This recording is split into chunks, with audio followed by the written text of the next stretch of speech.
Right, good morning, ladies and gentlemen. Welcome to the July meeting of the County Council Executive. Welcome to you all. So I'll move swiftly on then to any apologies for absence, please. No apologies, Leader. Thank you very much, Rachel. So item 2 then, any declarations of interest from any councillors, please? I'm not seeing any, so I'll take that as there are none. And then we move on to item 3, which is the minutes of the meeting of this committee held on the 2nd of June. Is it your wish I assign these as a true and accurate record? Is that agreed? All agreed? Thank you very much. Yes, certainly. Hello. Mr. Chairman, thank you. I did attend as an observer online at that meeting. It's not recorded in the minutes. I just wonder if attendance by councillors online should be. Thank you. Can I think there's an issue there about. I know you did attend, but so I think we just need to get the protocol right to identify, whether people are. So I'll ask Nigel West just to give us advice how it should be recorded, and so we're all aware what to do. Appreciate that. Thank you, Mr. Chairman. Yes, Leader. We can look at the protocol and make sure that councillors who are attending as observers are invited into the meeting, so that it's properly recorded on the screen. Will we have a separate to say these people attended online observers? That'll be a separate note there, so at least people are aware that. Is that what you're saying, Nigel? That's right. That's right, Leader. Thank you. Right. Okay, Councillor Dilks, is that okay with you then? Yes, indeed. Thank you, sir. Thank you. So back to the minutes. We're all yes, Councillor Woolley. Sorry, Leader, before you move on, will that also apply to all committees then, Nigel, so that if we're working in a hybrid fashion and coming in remotely, that we'll be looking to put observers down as other councillors as well? That's correct. Under the hybrid system, we'll need to make sure that all members' attendance is recorded properly, so that would apply to all scrutiny committees as well, and all committees. Thank you for that. I think we need to take people on trust that they will actually be in the meeting, and if they are, obviously anybody can observe and come in and out, but I think that, we need to send advice to all councillors if they wish to attend and they want to be recorded as attending. That will mean they should attend the whole meeting. Otherwise, they can dip in and out as they wish. Okay, right. So I think we've agreed the minutes, haven't we? So everybody's agreed to accept them as a true record. Thank you. So then we move on to the substantive item, which the first one of which is item 5, which is the review of the financial performance, which every time at this time of the year we look at the financial outturn from the last financial year, and then as an executive recommend to the full council what we do with the results of that outcome. Good news story again, so we haven't got overspends, so it's a question of how we deal with the underspends, and Andrew is, I think, going to give us, Andrew Crookham, our Director of Finance, is going to give us a verbal update to the report we received. Thank you, Andrew. Thank you, Leader. Yes, I'm just going to give a bit of an introduction to the paper before handing over to Michelle by way of a bit more of the detail, but I think you're right in saying it's been a year like no other financially. Receiving in excess of £100 million more in funding than we would normally done by the government, generous in the settlements we've been provided by the government in the year. Very much looking at how we've performed compared to other councils as well. Clearly, it's important to understand in the context of what Michelle's going to go through in terms of that position. 2 councils have issued Section 114 notices during the crisis. A further 8 have received capitalisation directives by the government to essentially bail their finances out. Yet this council's continued its strong performance financially as it has done over many years. Clearly that played a part in our response to the pandemic. We were able to make sensible decisions, and members rightly should take praise for those decisions that have been taken during the pandemic around how we've responded to it. Looking ahead, I think it's just important to note that clearly, as we've seen yesterday, at least publicly, the pandemic is coming, the public measures around the pandemic are coming to an end, but the cost pressures that this council faces are far from over. We are facing pressures around adult care market, looked after children, waste management and emerging pressures around capital, around construction costs. So very much far from over for the council financially, albeit we'll have, naturally, as our future monitoring reports come through executive, we'll be providing updates on those. That's all I was going to say by way of introduction. I'll hand over to Michelle if that's okay, Leader, but we'll reserve the right to come back later. Thanks. Good morning, everyone. I'm just going to present some of the highlights out of the report. The report sets out the year-end position on our revenue and capital budgets, also updates on the delivery of savings, the use of reserves, and updates on performance of the prudential indicators and the financial KPIs. So with the revenue budget first, our service budgets have underspent by 15.5 million, which was very much in line with what we were reporting in Q3. That's a larger underspend than we would normally have, but predominantly around some of the transfer of resources into supporting the COVID response. Our other budgets have underspent by 12.8 million, which of that capital financing is 8.6 million. So we have a total underspend, excluding schools, on our revenue budget of 28.7 million. The schools DSB also had an underspend of 13.9 million, and that will carry forward automatically for use for schools in future years. Table B on page 19 gives a service breakdown and shows the budget variances against each of our service lines, with more details on those variances in Appendix B and J of the report. Some key areas of variance just to highlight on children's services. We've been reporting overspends on looked after children and home to school transport through the year, which has come through in our outturn report, but they're being offset by some undelivery of commission services and some costs being reassigned to COVID grants. The largest underspend in our services relates to adult care and community wellbeing, very much related to the redirection of resources in public health to supporting the COVID response, and also provider costs to maintain sustainable services being supported by the COVID grants. In place, we've had an overspend on the MDR waste contract, but that's been offset by underspends on transport and heritage services. Some smaller underspends in resources relating to our elections budget that will transfer into reserve, and some vacancies being held on the business support area. At commercial, we've had some underspends as well there, predominantly relating to COVID impacts around property and the customer support centre.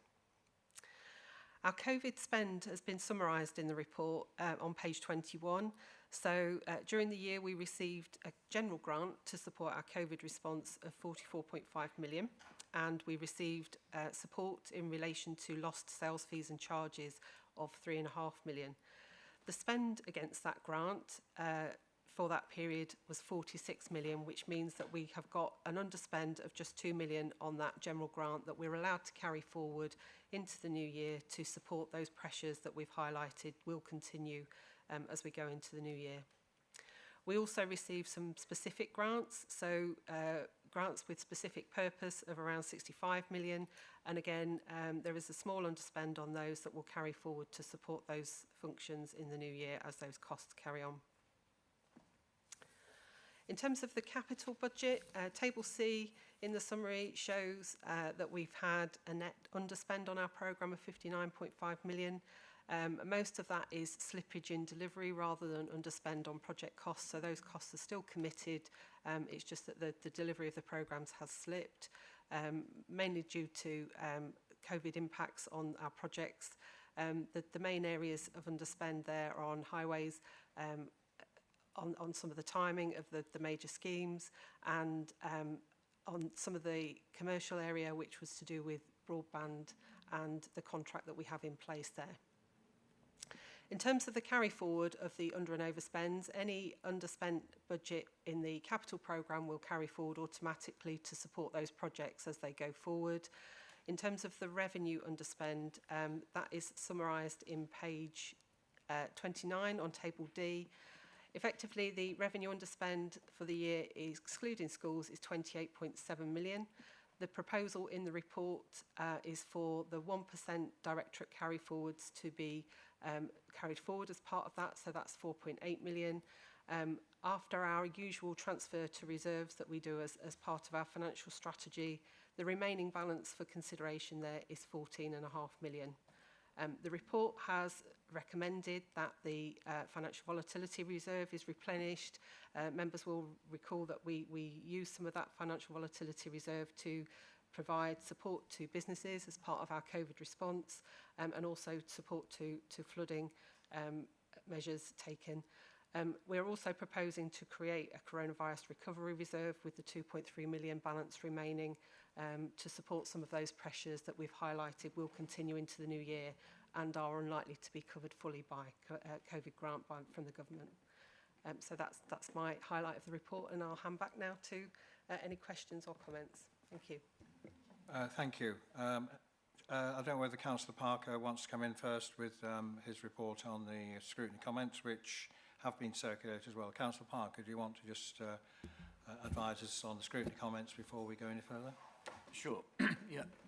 Excuse me. Yeah. The Overview and Scrutiny Management Board met last Thursday and considered the same report that's before the Executive, as Councillor Hill said.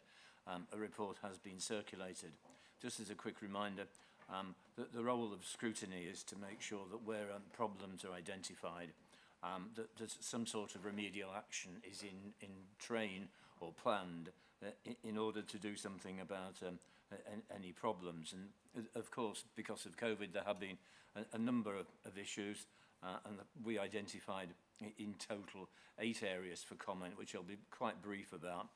Homeschool transport did create a cost pressure, as might be expected, but we were keen to ensure that something was being done about it, and was satisfied that a review of home to school transport is being looked at. Independent consultants have been used, and a report's going to Children and Young People's Scrutiny Committee for consideration. So that's the sort of thing, as an example. We noted also low assurance in relation to the Mosaic system for adults and children's social care, that it would improve, and no doubt adults and children's, the 2 scrutiny committees will be keeping a watching eye on that. A big increase in investment in capital for special schools would create additional places, very positive.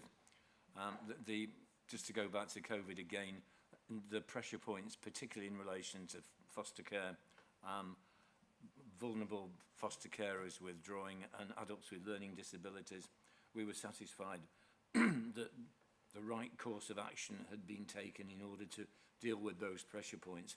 And the creation of a COVID-19 recovery reserve fund was a good example of an immediate response. I think one of the important points that we made was that relevant scrutiny committees should continue to monitor these pressure points during what we might call the recovery phase. We looked at the post-pandemic world and asked questions in relation to where are we heading, and the Chief Executive gave us an assurance that the Council had a flexible enough response to these particular challenges.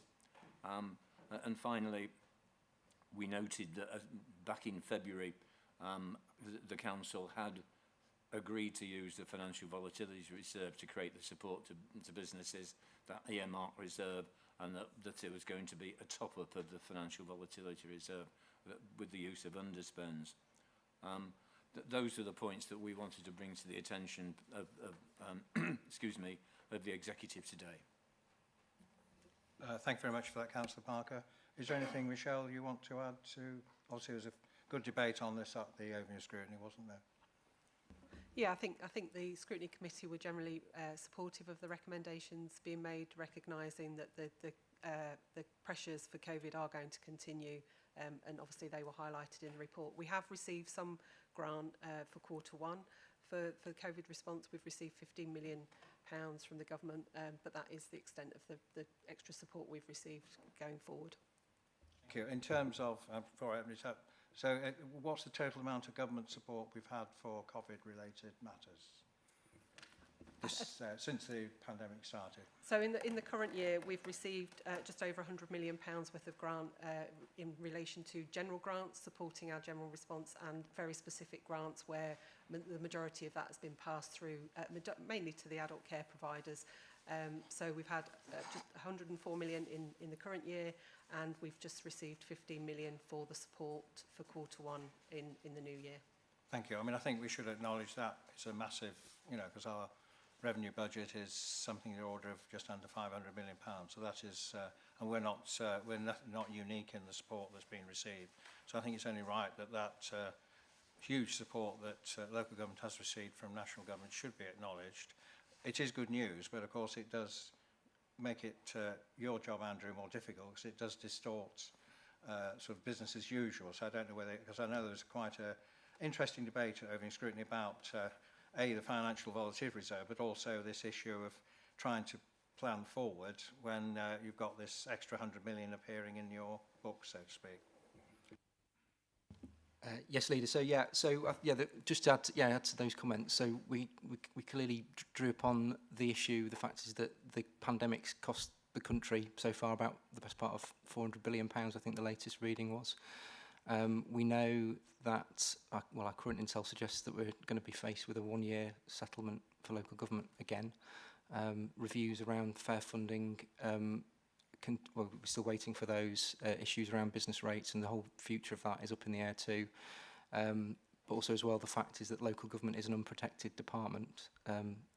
It's on the small list of unprotected departments. So there will naturally, in paying for the pandemic, we may be faced with more challenges financially in the coming years. So that was just to add to that, Leader. Thanks.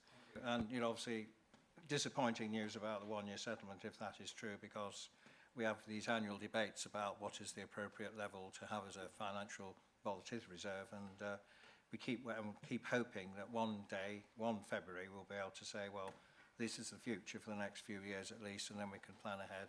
But your clear advice is that we should keep the volatility reserve as a reasonable level, so that to protect us from shocks, but also to give us the capacity to wind down to, which I think will be the case, to wind down to a different status, and gives the council time to take the appropriate action to get to that place, which you shouldn't do overnight. So I think that advice has been taken.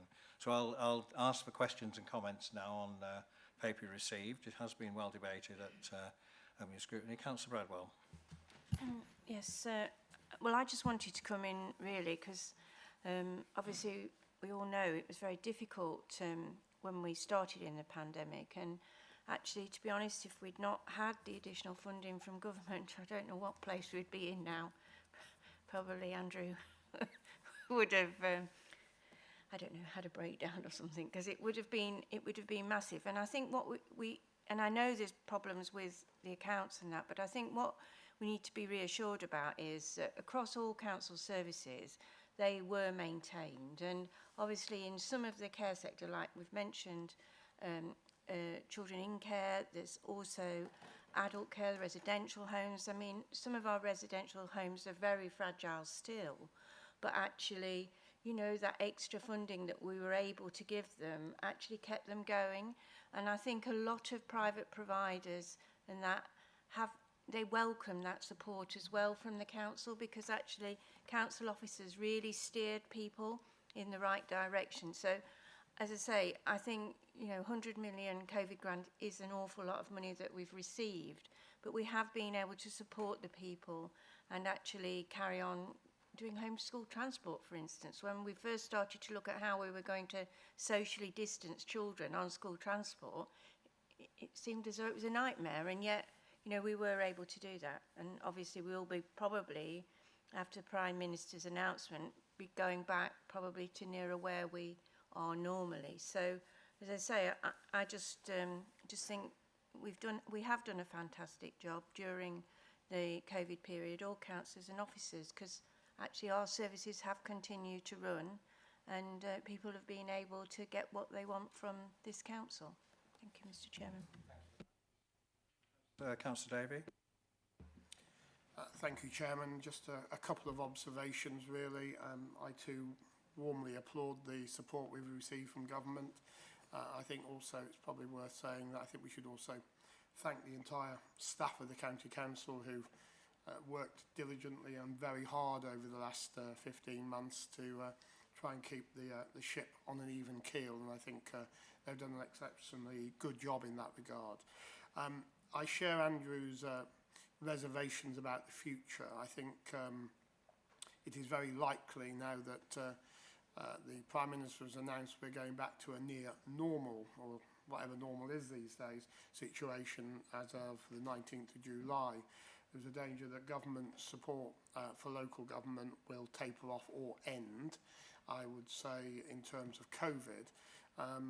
And I think personally that the recovery phase in places like Lincolnshire is going to take 2 to 3 years to even get back on an even keel. So it's right that we manage money very carefully, make sure that we have a sensible amount of reserves so we can smooth the pathway forward. I certainly think there are real challenges around construction inflation. Pay inflation is quite clearly a challenge. There is a massive shortage of skills in this county, and we need to do some work around that. So whilst we're at a good point in the sense that government has supported us through this very challenging period, I think there are more challenges ahead for us and for local government generally. And the question is, can government afford, knowing its own national position, to support us in the way that we think we need to be supported, or are we going to have to look after ourselves and manage our resources in a way that helps us keep Lincolnshire moving forward in the way that we all want? Thanks, Chairman. Thank you for that. So in terms of, I think it's pretty clear what the report is quite self-explanatory. I do think there's a bit of an issue with, I think some people get the way the recommendations are set out. It says refer to paragraph so-and-so. It probably could be clearer so people can see quite easily what is being proposed as passed.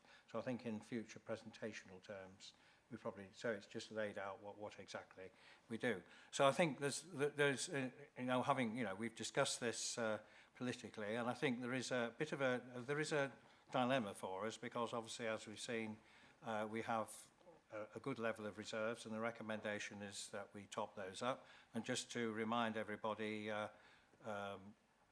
during the budget debate, what we actually did was, because we have a healthy level of reserves, and there are other sort of windfalls, I suppose you could call them in English, that we were able to do two things. One was to replace the £12 million which government removed from our budget for highways maintenance.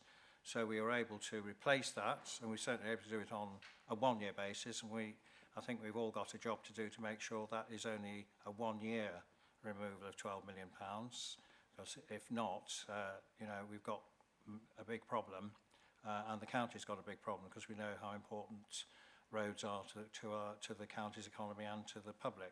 And the second thing we were able to do was actually put £12 million into the business support scheme, which is being rolled out quite successfully, and will obviously come to an end later this year. We've already agreed that.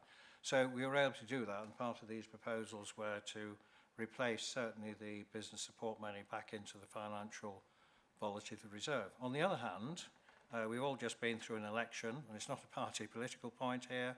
We all know what was number one issue that everybody was talking to us about at the election was about the roads and repairing the roads and trying to keep on top of the potholes and all the rest of it. And we're all the same. That was the main issue, and all the surveys which people did all came back massively the number one issue. So we're sitting here with a situation where we've had an underspend of £28 million, and much of which has been allocated, as always, to the various tops up reserves, but also allowing departments to keep their 1% of their underspend and overspend, for that matter, so that they are encouraged not to just spend up at the end of the year.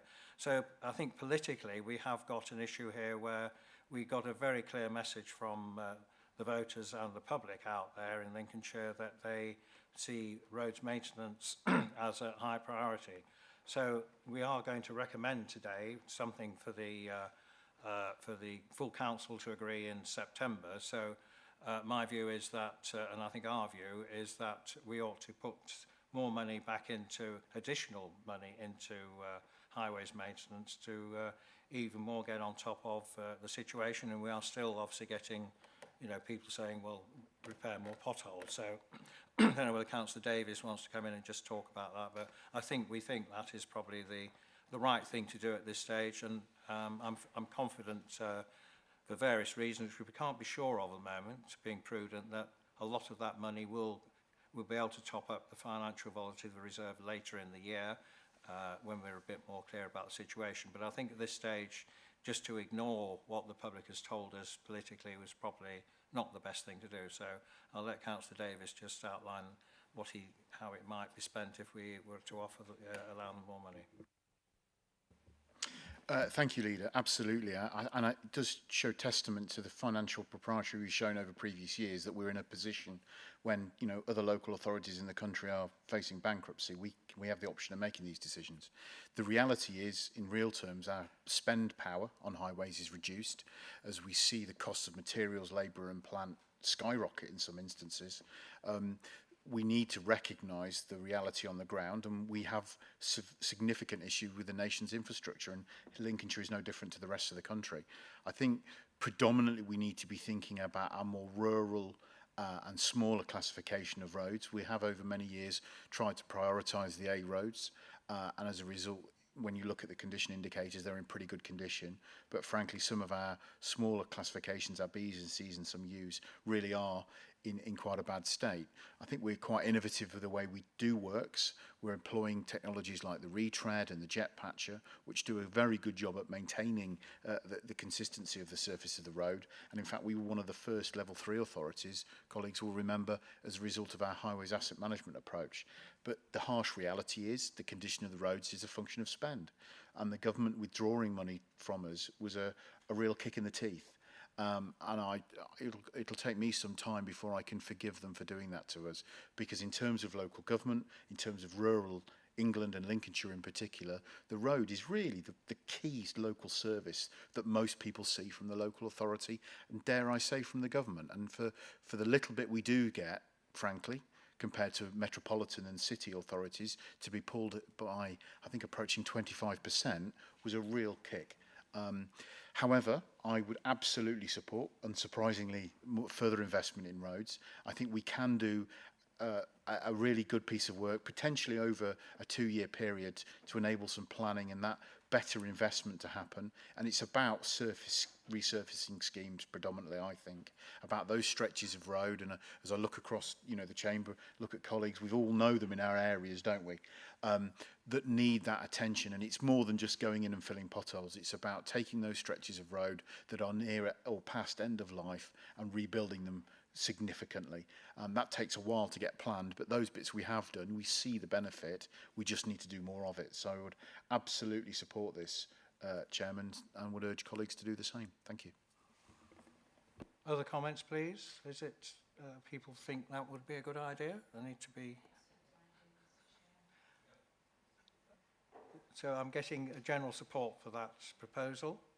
So, okay, so not surprisingly, I have discussed this with the Director of Resources, and so I'll be proposing an amendment. Again, remind you, this is a recommendation to full council, so obviously they will then, the council will then have the final decision in September, and as I said, there might be some updates on terms of the rest of the financial profile by then, which could set it out.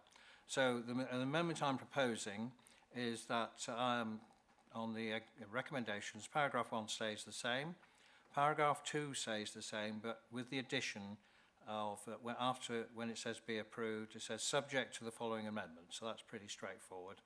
And then the following amendments are A, the proposed transfer to the financial volatility reserve set out in paragraph 1.64 is reduced by 10 million to 2.2 million. B, a corresponding £10 million increase to the development fund for use on highways initiatives. And then 3 and 4 stay the same. So it's just A and B. So basically what we're saying in English is that we reduce the top-up, which was going into the financial volatility reserve by 10 million and put it into a development fund, which will be dedicated, ring-fenced for highways maintenance initiatives. So I've discussed that with the director, he is comfortable with that. So is everybody clear on those amendments? Has anybody got any comments? That, I think that effectively, and that will become the new recommendation to the executive.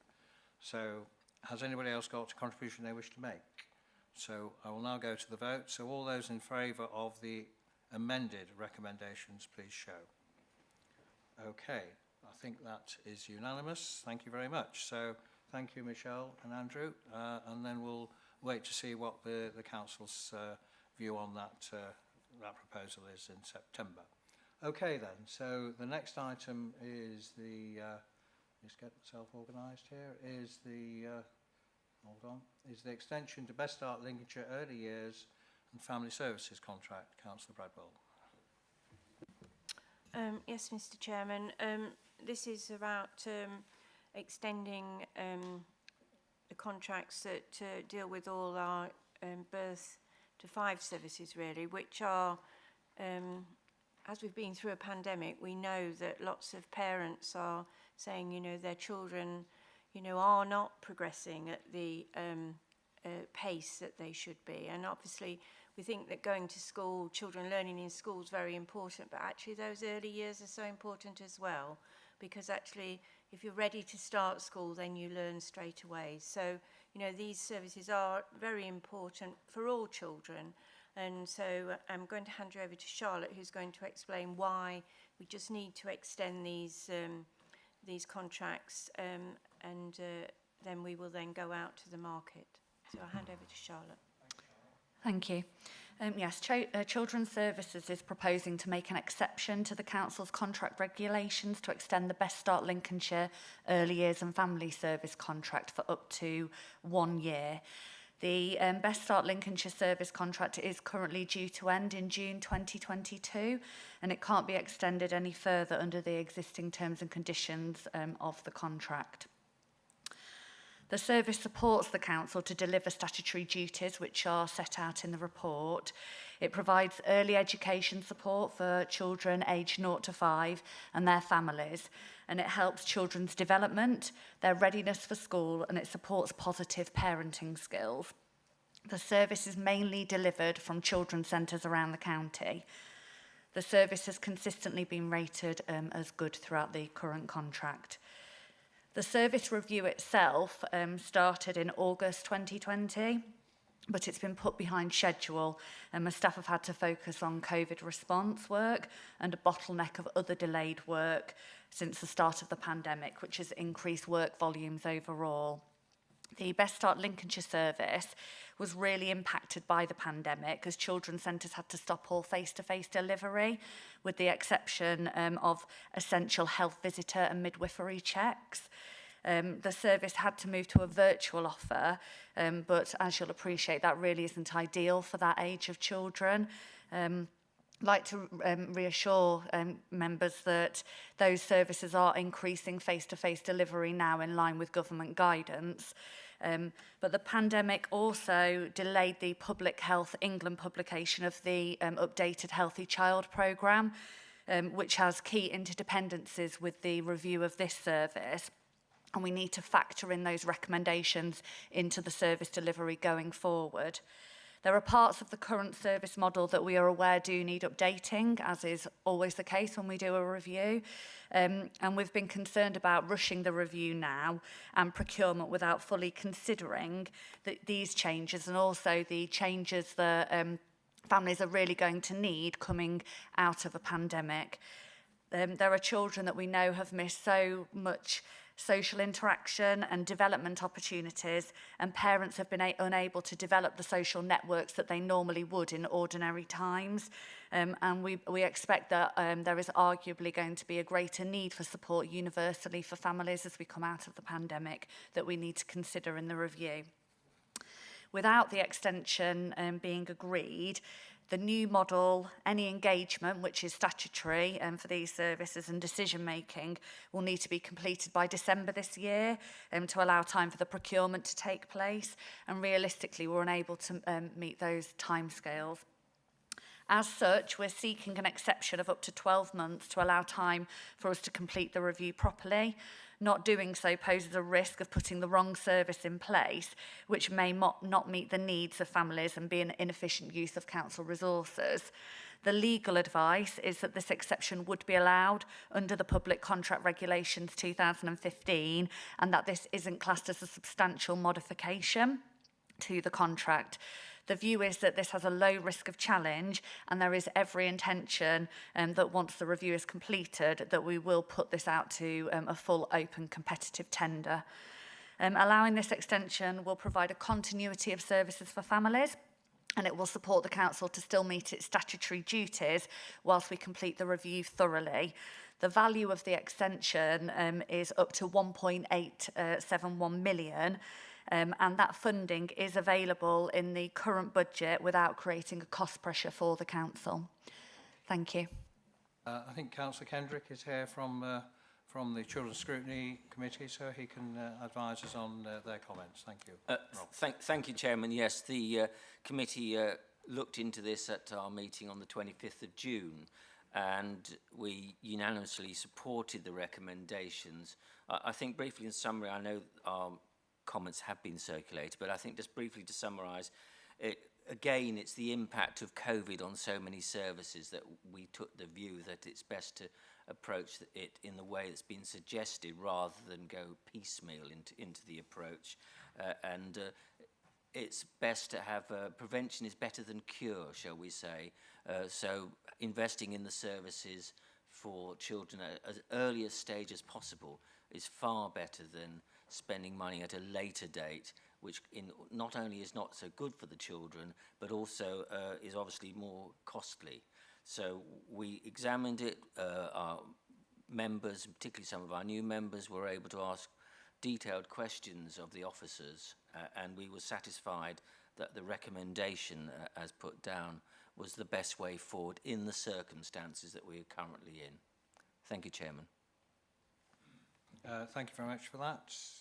Questions, comments, please? Councillor Bowkett, thank you. Thank you, Chair. Well, coming obviously from the East Coast, we're very deprived areas we have there, so I fully support this. Without services like this on the East Coast, we would have lots of families who would be in dire straits. So no, I fully support this to go through. Thank you. Thank you very much. In terms of, obviously, the extension is not something we normally would be happy to do. So if it wasn't for COVID, would you have been able to do this work and re-tendered now? Yes, absolutely. That was the plan. Unfortunately, we had to make a decision, you know, obviously to bring this to yourselves for decision making at an early enough point that we felt that to go through the redesigning of the model and engaging families suitably, understanding the needs coming off of the pandemic, that we delay this with enough notice, because I think we really feel strongly that we have to consider all of those factors thoroughly to make sure that we commission the right service. And so the extension, although no, we would ordinarily wouldn't be going down this route, we feel weighing up where we are currently is the best option. So, and in the recommendations, there's mention of children's centres and future. Can you just clarify what your current view is, the future of children's centres in Lincolnshire? Yeah, I mean, Heather may want to speak more broadly about children's centres, but I would just like to reassure that this service review itself is not focused in terms of the buildings of children's centres. It's very much around the services that are delivered from within them. And there's not in scope of this review is children's centres as physical spaces. So Heather, do you want to just talk a bit about how you think it might pan out? Thank you, Leader. Yes, so through this review, we're going to really understand thoroughly what the needs of our communities are. We know that our families have been in contact with us about their children's centres. They're very keen to have them open. We know Scrutiny Committee have raised that on behalf of their residents as well. So we're opening them increasingly in line with the guidance, and we've got a plan about their reopening across Lincolnshire. They still absolutely continue to be the heart of our delivery in our communities, and we know in some of our communities those children's centres are a real touch point for very very young, very new mums with children where they can meet other parents. And we know the pandemic's created a huge pressure for families where they haven't been able to interact with other mums, they haven't been able to meet people with other babies, and that's a very unique dynamic for us to have to deal with. So there, as Charlotte says, children's centres aren't in scope of this review in terms of the buildings themselves. It's the delivery through them that will design around the needs of the residents when we can engage with them properly. Thank you for that. Any further comments, questions, please? Yes, Councillor Bradwell. Could you put your microphone on? Sorry. Just to say that actually the services that are delivered are, as Heather says, but actually our health are working very closely with our children's centre as well. We've got, as been said, midwifery, health visitors. Our social workers will sometimes meet families there as well. So they are, as Heather said, quite now really part of that community, but lots of other people who work for the council do meet in them to meet families. Thank you for that. Okay, so with that then, I think the recommendations are there on page 99, which is basically we approve the extension for 1 year. Is that agree? All those in favour, please show. Thank you. Unanimous again. Thank you very much. So that's thank you for that, Charlotte. Move on to item 7 then, which is a bit of a contrast, which is repainting and maintenance work to Cross Quay Swing Bridge, which for those of you, I'm sure you all know, is in Sutton Bridge on nearly on the county boundary. So I believe Richard Waters is going to join us on Teams. Hello, Richard. That's, morning, just to be clear, that is not Cross Quay Bridge behind you, is it? Doesn't no, look much like Stamford. it to me. Sorry, carry on. Sorry, that's in Stamford, and on a sunnier day than outside the window today. I'm here to request approval to carry out the repainting and some additional maintenance works to Cross Quay Swing Bridge. The request is a key decision on merit of value. The current estimate for the works is 1.4 million. This will be funded from the bridge's capital budget. I'm proposing to tender the works to specialist contractors outside of our existing frameworks and alliance contracts. The proposal for that is, the purpose for that proposal is to save a lot of money on the fee percentage that we pay to main contractors through those framework contracts. That proposal has already been discussed at the Commercial and Commissioning Board on the 8th of April and received support there. The project went to scrutiny, Highways and Transport scrutiny last week, and went through without any comment as such. The purpose of the work is to repaint the bridge to prevent corrosion. The bridge is situated in a saline environment. The River Nene is tidal at this point. We need to prevent that salt and also the road salt from the winter maintenance from creating long-term damage to the structure of the bridge. So it is necessary to remove any existing corrosion, any loose paint, and to repaint that. There are additional works. The turret, which is the sort of control tower in the middle of the bridge, that needs some work doing. So while we've got traffic management in place, we'll get some scaffold up and do those works at the same time. The main issue regarding this scheme is traffic management. As you mentioned, Leader, the bridge is in a very strategic position on the Lincolnshire-Norfolk border, carrying the A17 over the River Nene.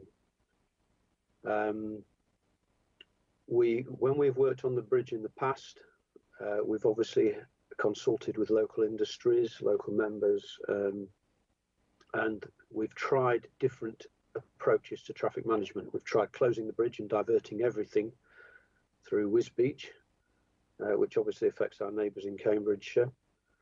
And we've also tried operating on traffic lights, so two-way working on traffic signal control. the vast majority of local industry, and this road, this site is very strategic for the agri-food industry in the area. It's also very strategic for the tourism industry in Norfolk. The vast majority of people who have consulted with prefer the traffic signal approach, so that's what we're proposing. During sort of working hours of sort of 7 a.m. to 6 or 7 p.m, we propose to have a man operating the traffic signals full time. The reason for that is we can switch to green in one direction and hold it like that for, let's say, 10 minutes to clear a huge backlog of traffic, rather than having the standard sort of 2-minute cycles, which create a lot of all red time, which is dead time for moving traffic. That's pretty much it, really. So I'm just here to seek support and approval to carry out this scheme. We're proposing to do the work between starting late February and finishing late June in 2022. Thank you for that. So, and I see from the report that it's about 6 months. Rich has disappeared. Here it is. Oh, I've come. I presume, hopefully Richard can still be hearing. So it's about 6 months. So I mean, is it? And the other issue is, I'm going to ask Andy Guston to come in a minute as well. So I suppose 2 questions. What happens when the swing bit happens? Because obviously it is a swing bridge. And have you obviously considered accelerating it, and what's the cost benefit of doing that? Because one assumes there will be pretty long queues, but I presume that modelling is being done. So I don't know whether Andy or Richard wants to come back in on that. Yes, sorry, what was the first point again? The swing. What happens when, obviously, will that, I mean, it does swing from time to time, as we know, to let the, so just so, so people understand, so the river traffic from Wisbech can get through. So obviously there's an issue there about managing that as well, because I don't think you'd want people sitting on the bridge as it swung, would you? So you can just see there's a slight complication there. It is indeed a complication. We'll be supplying, we've collated all the records of how often it swings and the duration of those swings, and the contractor will be supplied with that information, and he will have to get his men off the bridge during the swing. That is obviously a risk. It is obviously an additional time issue and an additional cost issue, but it's something that we will just have to bear. I'm afraid it's a necessity that we can't. Well, by law we can't obstruct the passage of vessels into Wisbech. But also, obviously, you know, we wouldn't want to in terms of economy and everything else in the area. In terms of accelerating the programme, we will certainly discuss with the contractor different approaches in terms of how much resource he can put on the bridge. There are limitations because the bridge will have to be scaffolded. The scaffold will have to be encapsulated or enshrouded to prevent debris from becoming a pollutant. So there is a risk, and we have worked it out what areas we need to limit this to. But there is a risk of, if we scaffold too much out at once, the wind loading when the bridge swings could become a serious issue. It could effectively act as a sail and sort of swing the bridge around faster or further than we want it to. So yeah, that all these things are part of the design work that's going on behind the scenes. Thank you for that. That's all, because we will be asked these questions. It's always good to know that there's some issues there. So there will be, and the other interesting point was we're not using the framework, and you've given us a sort of very logical sort of reason why not. So I suppose to James Drury then, obviously, does that mean that the whole premise of frameworks is it could be reviewed? Because in this case we're saying the claim is the money will be saved by not using the framework. So I'm just interested in what ramifications that might have for other framework projects. Thank you, Leader. The frameworks themselves are usually quicker and easier ways to get solutions usually than going through a more sort of administratively heavy process to go through. So there are some advantages with that, but I suspect the technical nature of this and the quite specialised nature of this means that it is problematic then to find the right solution through a framework. So I think they still have their uses and they should be seen alongside other methods of procuring goods and services and ways of doing things. But you're right, it is part of an evaluation as to which is the best way to go for different types of solutions. So I think a flexible approach where we can use frameworks where appropriate is still worth having, but we need to look at it across a range of options that we've got for commissioning goods and services. Thank you for that. So yes, I think horses for courses, but yes, I think frameworks can be, but they shouldn't be. We should look at each case on its merits. So obviously, I think we all support this because we know the bridge needs repair. So we don't want to risk the future viability of the bridge. And even though there will be disruption, and sitting here in Lincoln, we're all acutely aware of that, with Pelham Bridge currently undergoing repairs and closed. So I suppose I'll just ask Andy Gutherson, because there is a longer term issue here, that there is a concern with the swing bridge and it's quite old now, and thoughts about one day it will have to be replaced, and what the views are of how much it will be very expensive, and are there any sort of initial thoughts as to what we might need to do to secure funding for that, Andy? Thank you, Leader. Yeah, obviously the ongoing maintenance and effective maintenance of the bridge removes the risks of the failure of the bridge and the risks associated with what that would mean in terms of movement in and out of the county. The need to look longer term and understand the strategic benefits of being able to move the traffic through and over the county border into Norfolk was alluded to in Richard's presentation. We continue to look at the nature of the type of schemes that might be appropriate and continue to keep a weather eye on looking at actually national funding opportunities that might actually exist. So you'll be aware in the past we've been successful in getting funding through the MRN and local major schemes from the DFT, the most recent one being North Hyken Relief Road. The replacement of the bridge and associated infrastructure could be the type of scheme that could be suitable for a future bid into that sort of funding pot. It's the sort of scheme that we need to make sure we work closely with the neighbouring county, because obviously it's as important to Norfolk as it is to ourselves. And there are also conversations to maybe be had in the context of the opportunities to retrunk parts of the national road network with Highways England. So we continue to keep an eye out for the opportunities. We don't believe that any of the risks associated with the bridge are imminent, but again, in the context of the importance of it, we aren't complacent, hence the importance of an ongoing maintenance regime. Thank you for that. Yeah, it is. Also to remind, it used to be a trunk road. In other words, nationally, the whole of the A17, I think, was a trunk road because it was at the time deemed to be of national significance, which of course it still is, and it is a key artery of the country, delivering goods and services from the East Coast ports, Yarmouth and Co, and elsewhere to the Midlands, and indeed it's a key issue for Lincolnshire because obviously our produce will use the A17 a lot. So, and it's not an easy, this bridge is not an easy place to bypass. You effectively go to Wisbech. So I think there is a conversation. It was detrunked, but I think there is a national conversation to be had. I've been told that it could be in excess of £100 million. Andy, I don't know whether that's, is that sort of the figures we're probably going to look at?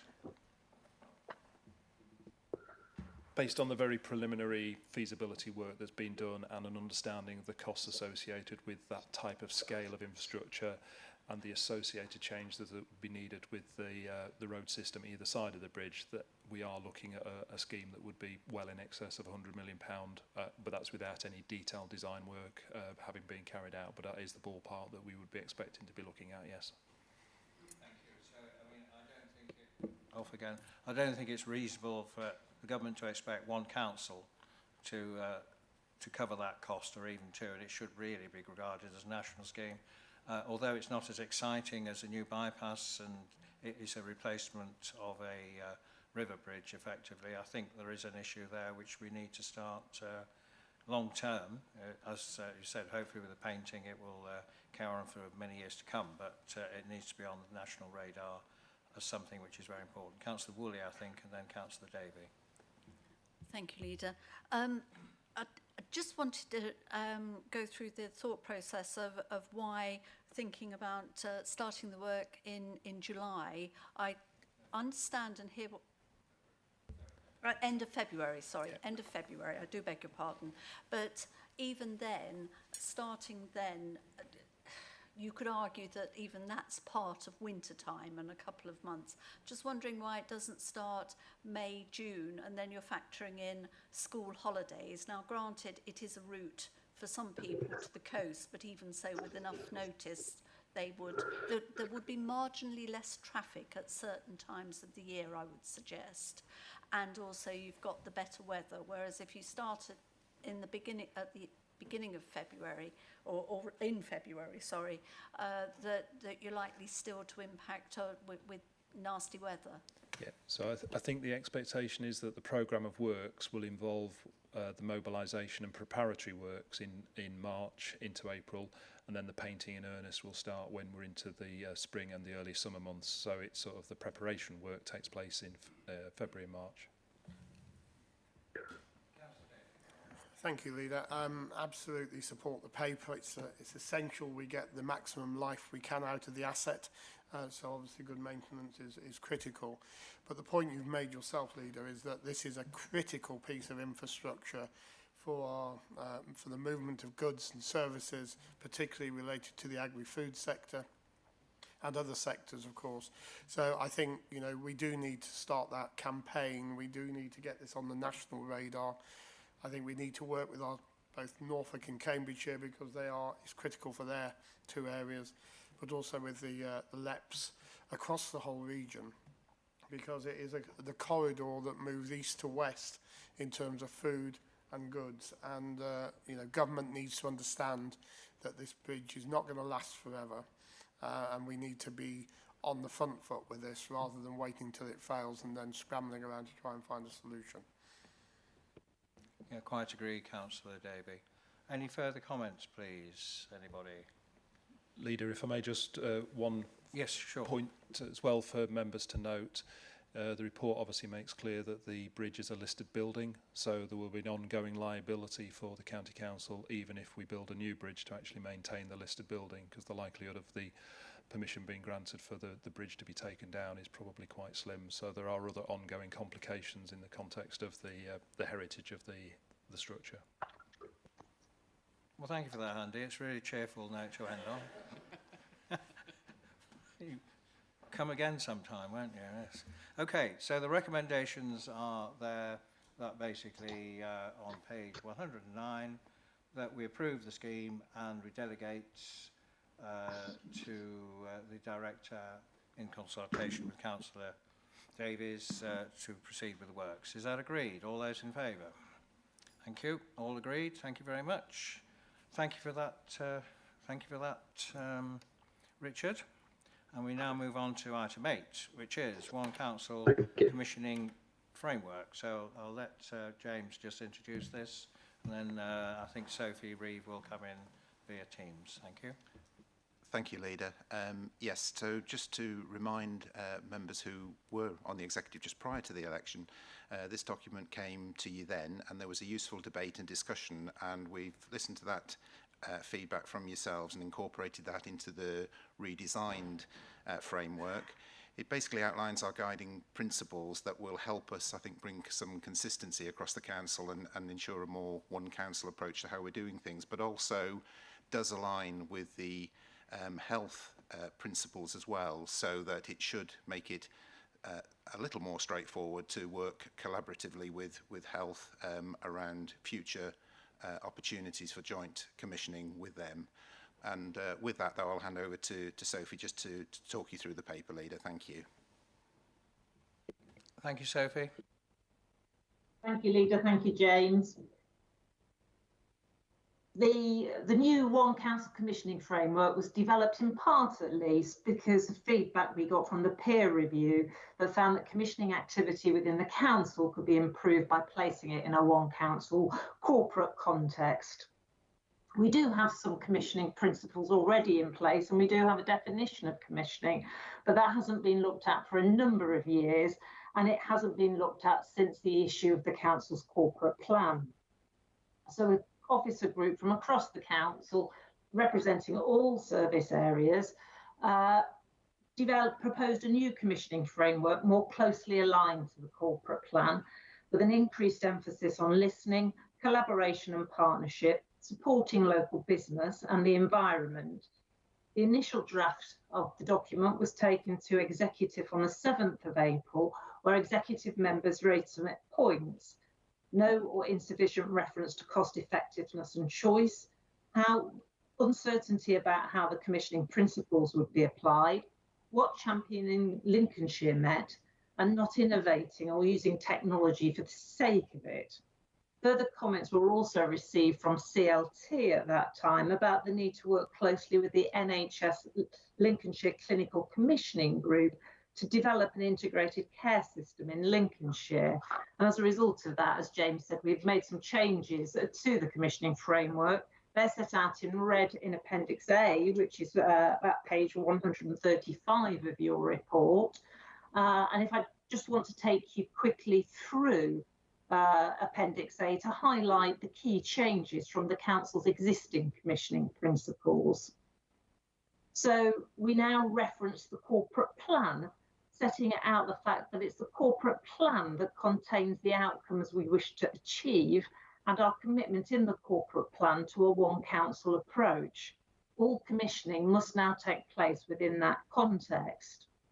Also, for the first time, we recognise that enabling individuals to exercise choice by commissioning their own services through direct payments is an effective way of commissioning.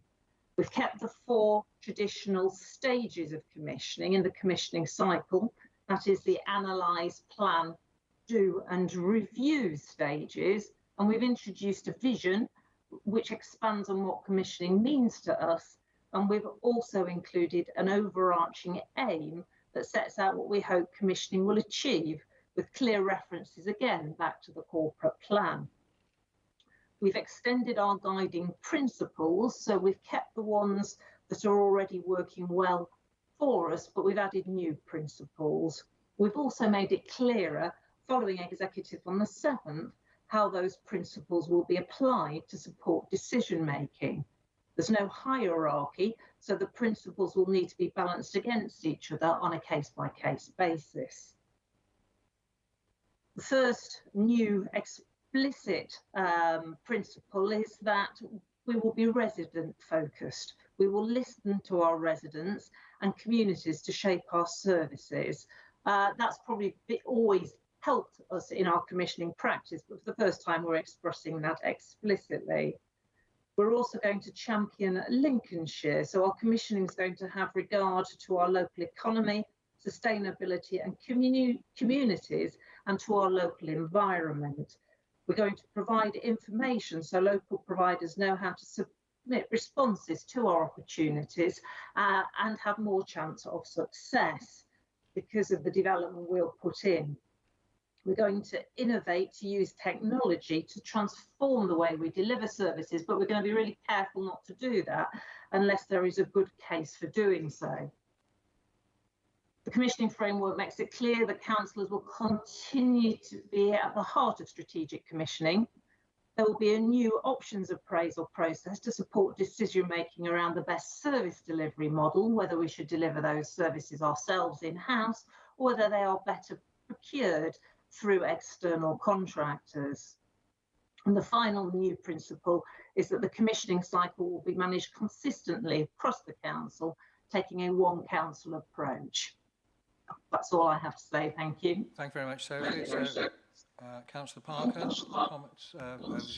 Getting feedback for some reason. Yep, certainly. It started off with a peer review and it's been to the executive before and it's now back again, having had its second lot of scrutiny.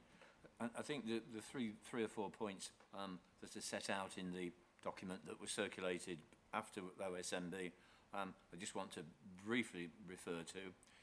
The first one is the greater emphasis on a single commissioning process, which in a sense actually throws a challenge to scrutiny committees that we in turn scrutinise according to the same commissioning principles.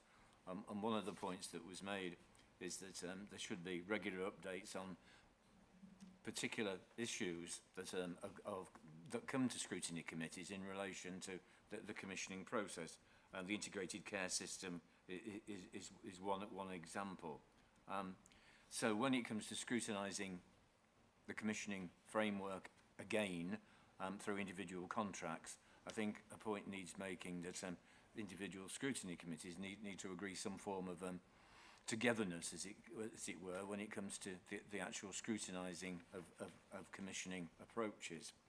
I think the question of championing Lincolnshire and keeping commissioning local was particularly welcomed. The promotion of future contracts to local suppliers in the sense of encouraging more local bids was something that was particularly noted. So we've looked at it, and I think one of the messages is that we need to look as OSMB and individual scrutiny committees of getting our act together to ensure that when we're looking at future contracts being let, that we are having a common approach across all scrutiny committees. Thank you. Thank you, Councillor Parker. I mean, there was an interesting discussion, debate about this balance between local provision and getting best value for money. So, and I think some questions were raised, I think by Councillor Dills, but I don't know, James, whether this balance between, you know, getting best value but at the same time trying to protect and encourage local providers. So whether Sophie or James wants to answer that.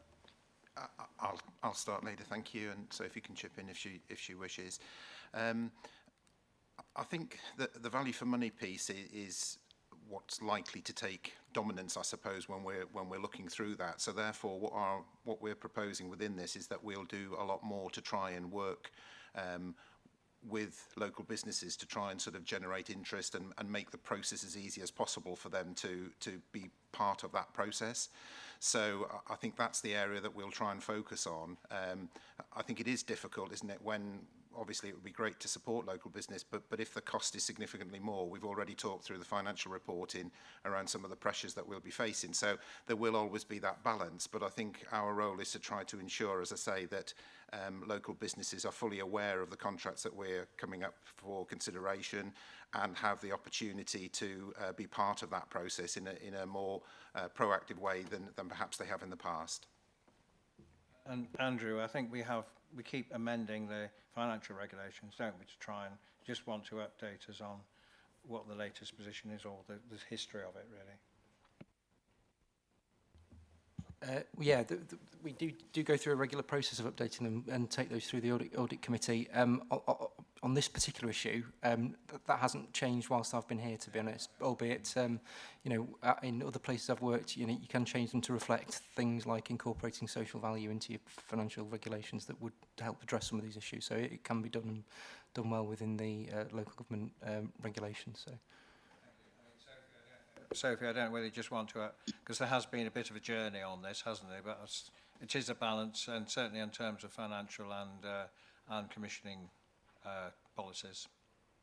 Yes, certainly it is a balance, and what we were proposing to do is what James said about raising awareness amongst our local suppliers about what work is coming up to be bid for and how best to bid for that is where we're going to concentrate. There is training currently available. We don't think it's accessed as well as it should be.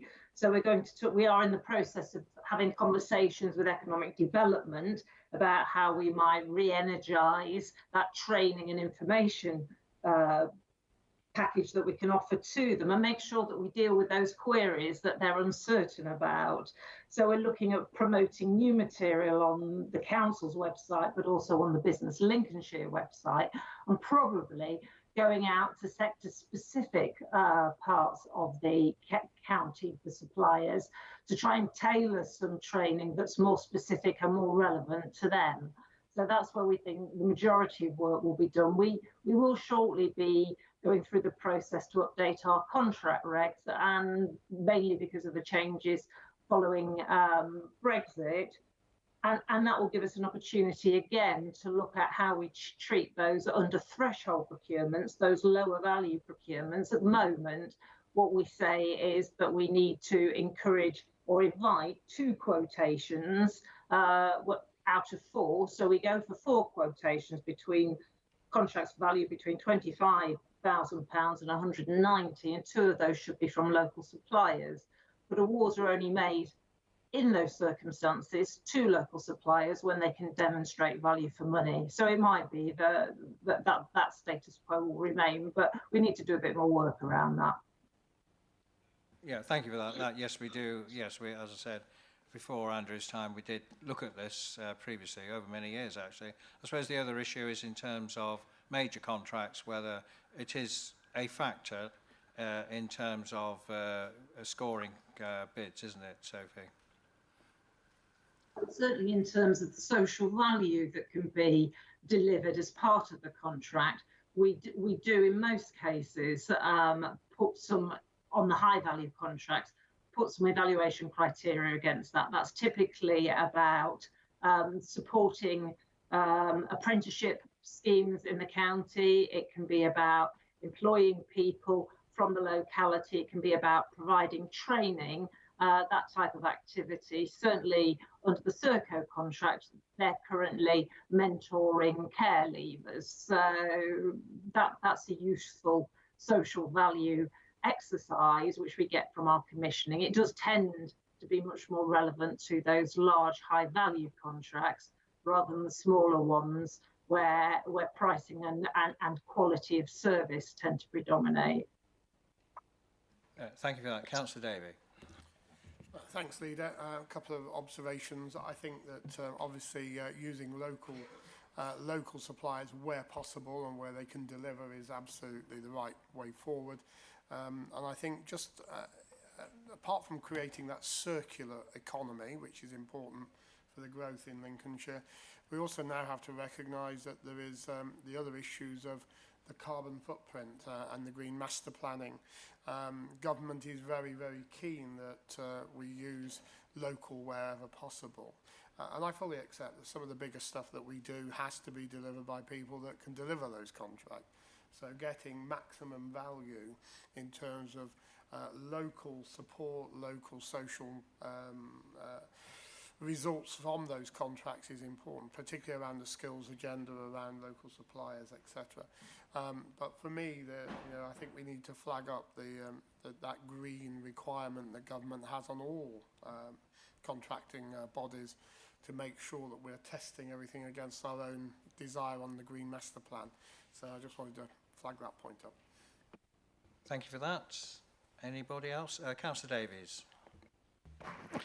Thank you. Just a couple of comments. One, my small business, we regularly tender for government contracts, nothing here in Lincolnshire or for the local authority, and it is an absolute minefield.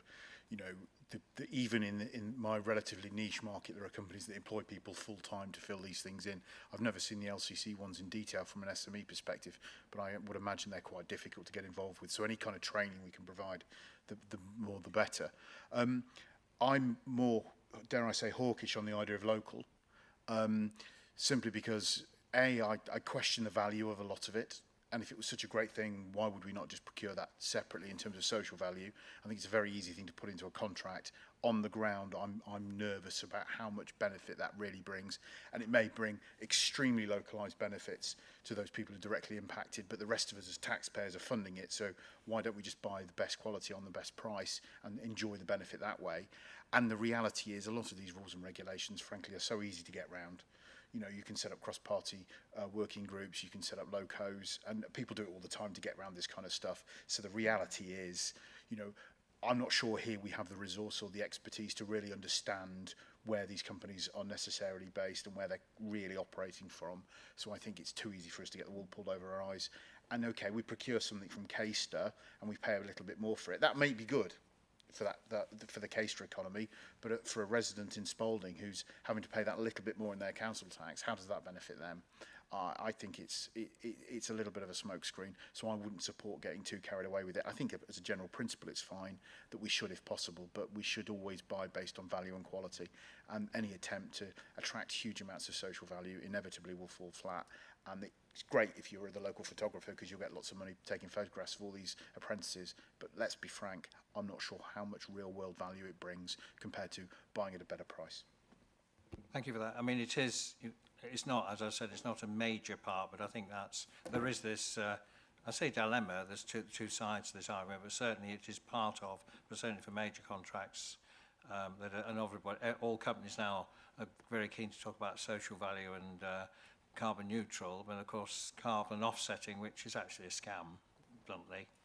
People say they're going carbon neutral, and what they mean is they're going to plant some trees, and probably by now the whole planet is probably scheduled to have loads of trees all everywhere, because everybody's using that as a get-out clause, as opposed to what we're trying to do at the County Council is genuinely do our bit to reduce carbon emissions. So, Councillor Davey, you want to come back?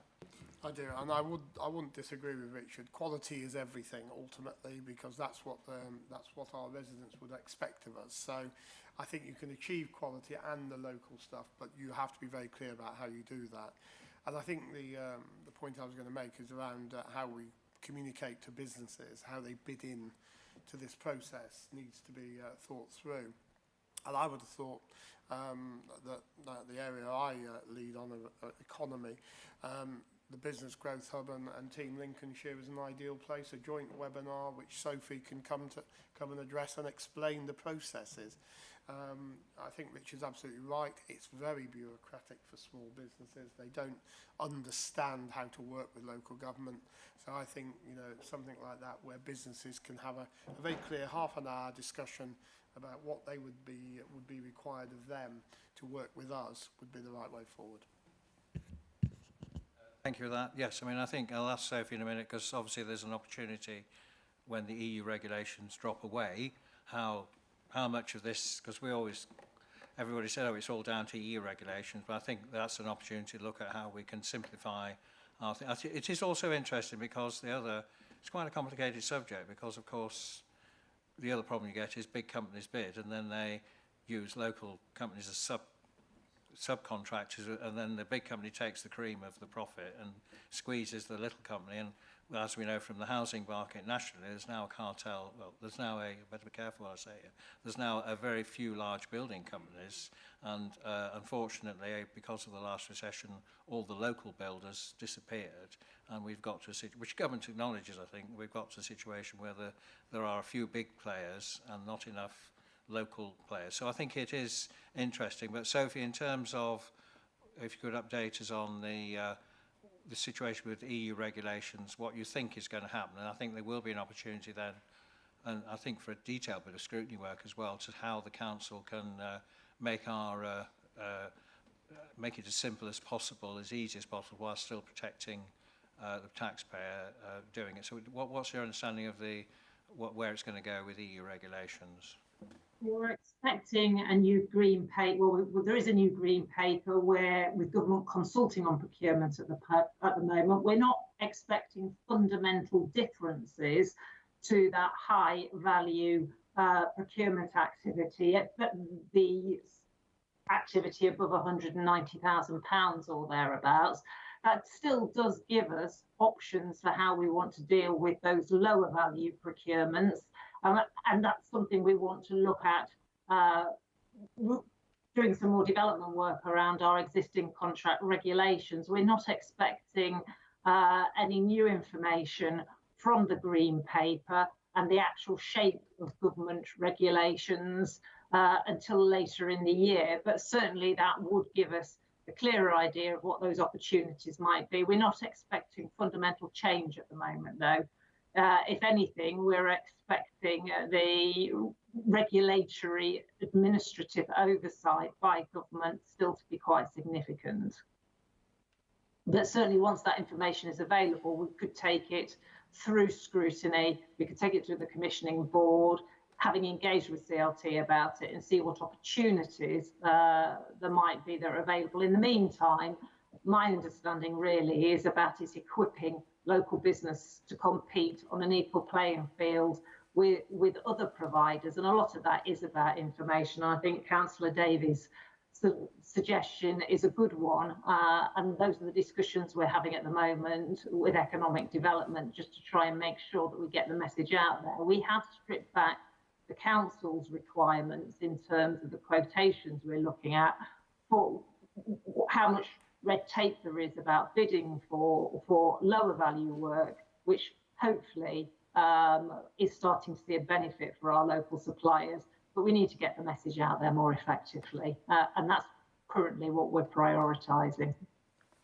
Good, thank you very much for that. So the recommendations there on page 129 are that basically we accept the framework, and can I also thank officers for doing a thorough job in terms of responding to the comments which were made earlier, and there's been substantial change and we welcome that. So all those in favour of accepting agreeing to the framework, commissioning framework, please show.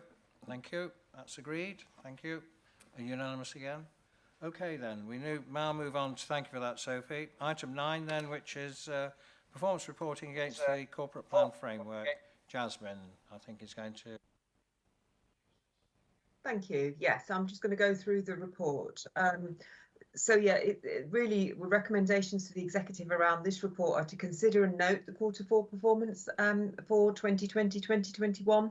And then there's also a proposal that we defer reporting of Q1 21-22 and that we report quarters 1 and 2 together to executive in December. But I'll go through that as we go through the report.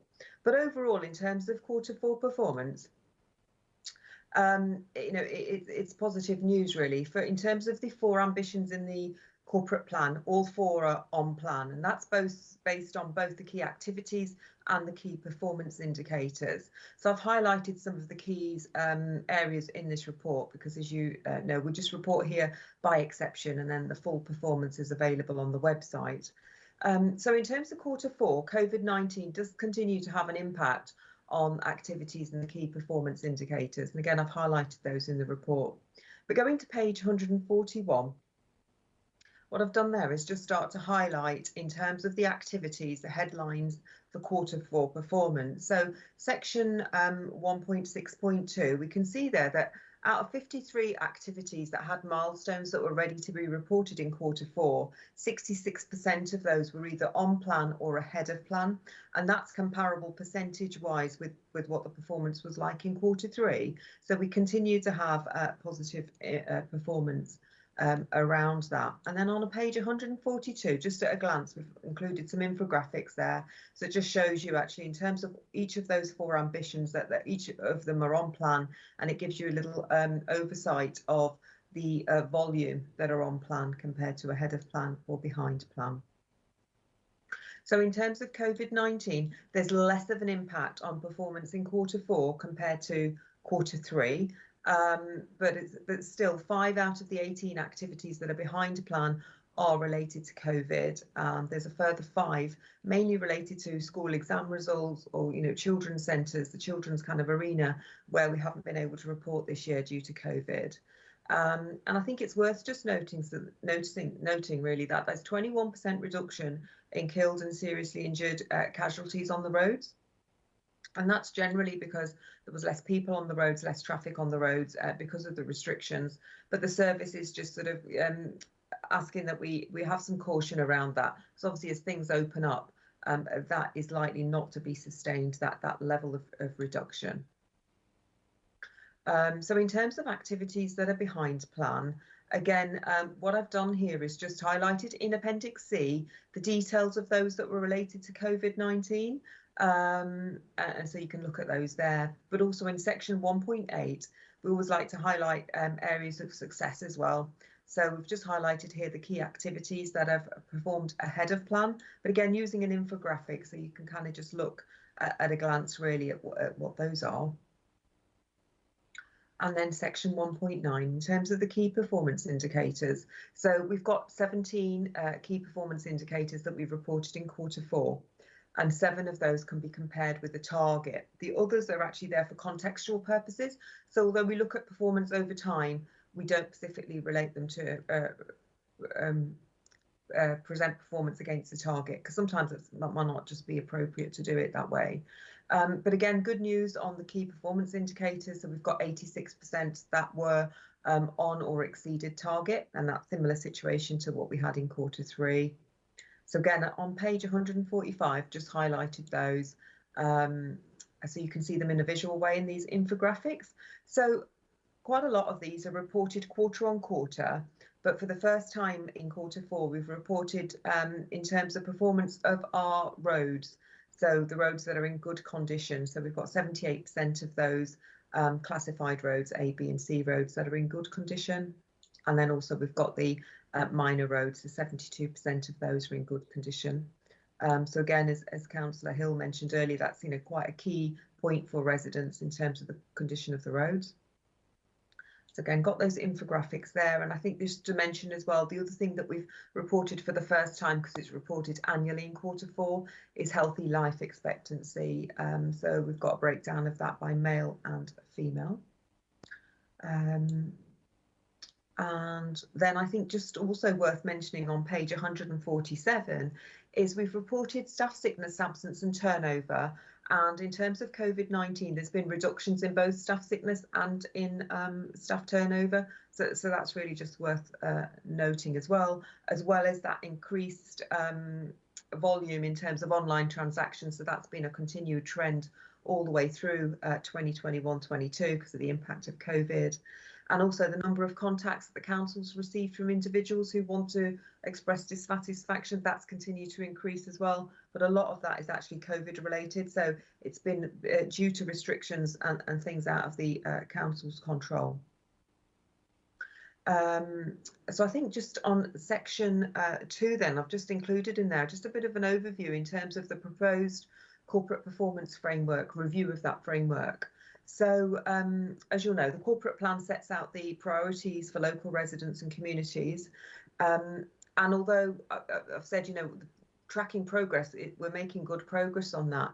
Due to the impact of COVID-19 for the last sort of year plus, there's currently a review going on in terms of the performance indicators that are within that success framework, well, all of the indicators in there really, to really further strengthen what's working well, if there's any gaps, and how we can really embed that corporate plan as an overarching strategic service delivery mechanism, really.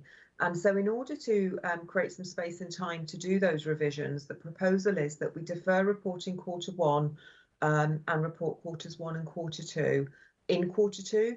And so therefore that report would go to OSMB in November and it would come to the executive in December. Now, OSMB met last Thursday and had a good sort of conversation around this report. So I'm sure Councillor Parker will kind of fill in on some of that conversation because I don't want to kind of duplicate that here. Thank you for that, Jasmine. Yes, Councillor Parker, thank you.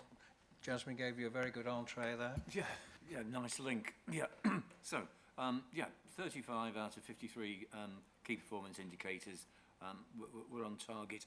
The points that we are making come out of certain things that we noted that we want something to be done about, in the sense of identifying more clearly why these figures were like that. The first one was to do with information relating to male and female life expectancy figures.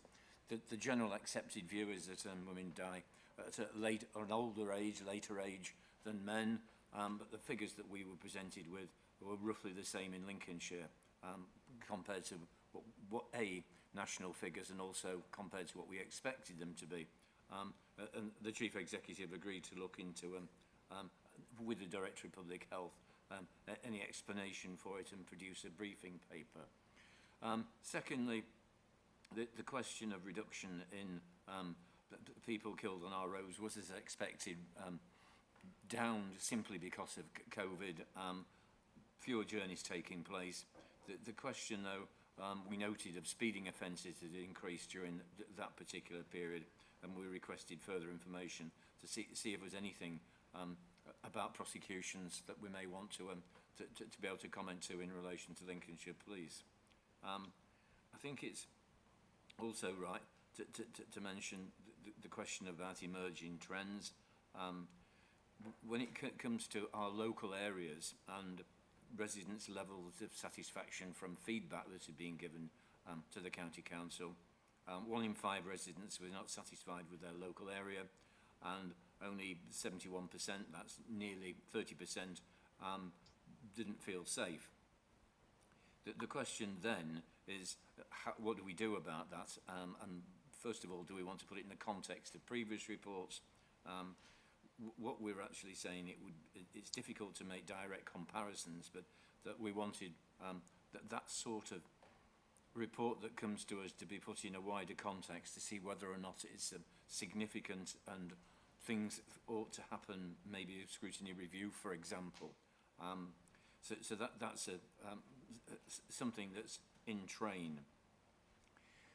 Earlier in this meeting today, the executive did address the question of unclassified roads in good condition, and particularly minor roads. And one of the things that we noticed was the report that came to us, which has obviously been recognised throughout the County Council, and now there is action being taken to improve the condition of unclassified roads. So that's an immediate response, or even a response before it came to scrutiny.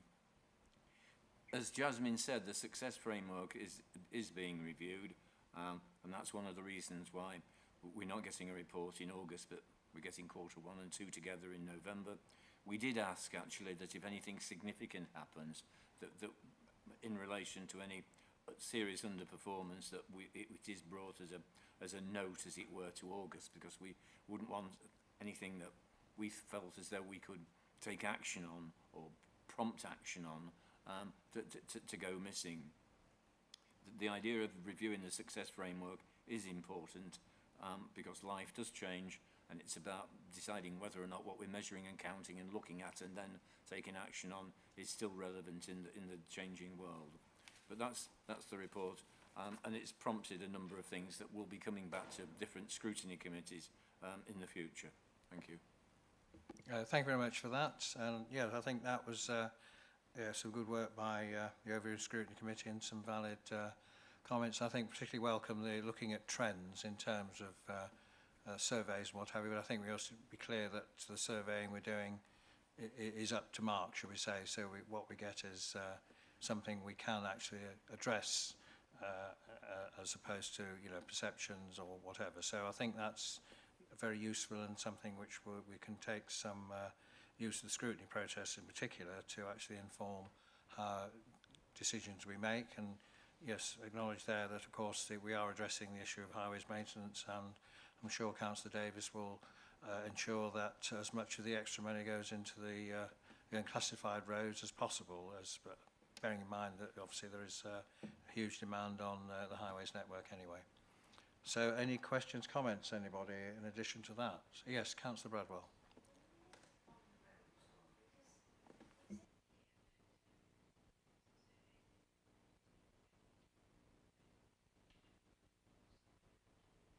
Sorry. Yeah, it's up here, old age. Yeah, so it talks about the surveys being undertaken and not all roads are surveyed, which you can understand. But it does say there's some data may be up to 4 years old. So actually, is that, you know, the way we're looking at it, is it telling us the true, at this moment in time, is the 78% of our roads are okay? Is that right, if some of the data's 4 years old, or am I reading it wrong? I think I'll let Councillor Davis or Andy Gutherson come in. The issue is there's perception, but also all the roads are surveyed at least once a year. I don't know whether Richard or Andy just wants to come in and explain what we know, but this is about the perception of people thinking. But if that goes out, if people's you know, I don't know, but I just thought it just seemed a bit that the data being 4 years old was. Could you question that? Well, I'll let Andy come in. You switch your microphone off again as well. I will. Andy. Yeah, so I think as Richard mentioned earlier on, or Councillor Davis mentioned earlier on, obviously we do a lot of our justification for the funding that's required through the asset management plan, and within the asset management plan it identifies the frequency of which we will survey our network. and that frequency varies depending on the importance and the category of the roads. Yes, some of our very minor roads are subject to much less stringent and regular inspections. Obviously there's a time constraint, a resource constraint in terms of actually being on top of that. Again, as Councillor Davies mentioned earlier, there are sort of increasing use of different technologies, and we're at the forefront of actually looking at actually how we can be well placed to use technology both to investigate and manage our network as well as repairing our network. The data is largely comparable with how other highway authorities maintain their up-to-date information, so it gives us an ability to compare with other authorities.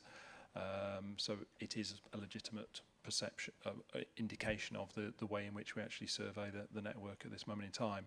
I think what it does do, though, is through the risk assessment, if we're identifying sort of a declining condition, we do up the frequency of where those inspections are. So it is based on a risk-based approach. So I do think that the actual underlying position is an accurate reflection of the nature of the network, although the perceptions can vary. But just to be clear, every piece of road is surveyed, even if it's a visual survey, once a year minimum. Is that correct? In terms of the visual inspections, that's right, Leader, yeah. Okay, any further questions, comments, please? So the recommendation is there on page 139.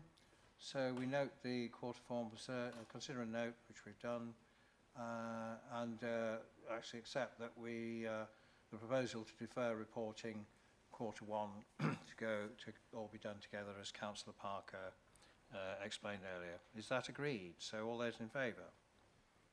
Thank you. Agreed. Thank you very much. Thank you for that, Jasmine. All right. Thank you. Public Thanks, now, everyone. is it? Bye. Thank you. Sorry. All right. Carry on now. It's now I move that the following items, the final item, the press and public be excluded for the reasons set out in the report. Is that agreed? Agreed. Thank you. So